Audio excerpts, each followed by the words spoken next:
tulikuwa tumeishika drugs ya thamani ya shilingi 51.5 milioni,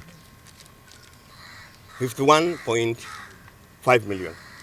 Police in the Coast region have arrested 27 suspects and seized narcotics worth an estimated 51.5 million in a crackdown spanning April to June. Coast Regional Police Commander Ali Nuno says the operations netted 10,700 kilograms of cannabis sativa, 7,000 grams of heroin, 1,330 grams of cocaine, and 205 grams of meth detected. In one of the most significant busts, Nuno says officers last week arrested a 67-year-old man at Moi International Airport as he attempted to board a flight to Dubai carrying 44 pellets of cocaine worth 1.5 million, which he had swallowed. A search of the suspect's home turned up a further 16 pellets, bringing the total haul to 60 pellets.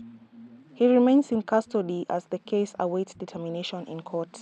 Hizi madrugs mnaona hapa, tumeshika suspect mmoja akiwa anatoka hapa Moi Airport akielekea wapi? Dubai.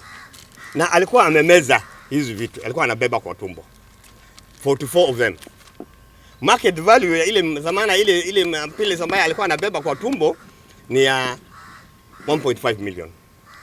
Tuliposhika yeye, tukaenda naye mpaka kwake nyumbani na tukapata zingine 16 ndio hizi. Nuno identifies Ethiopia through the Moyale border point and Kenya's western region as key entry routes for narcotics trafficked into the country. The commander says the crackdown is also aimed at protecting Mombasa standing as a leading tourist and investment hub, noting the region has not recorded a single incident involving a tourist in 2 years. Pia hali ya usalama katika hii region ya Coast, the entire region, nasema iko chini. Hali ya incidents iko chini. Reporting for the Ground Signal, Joan Kinuthia, Mombasa.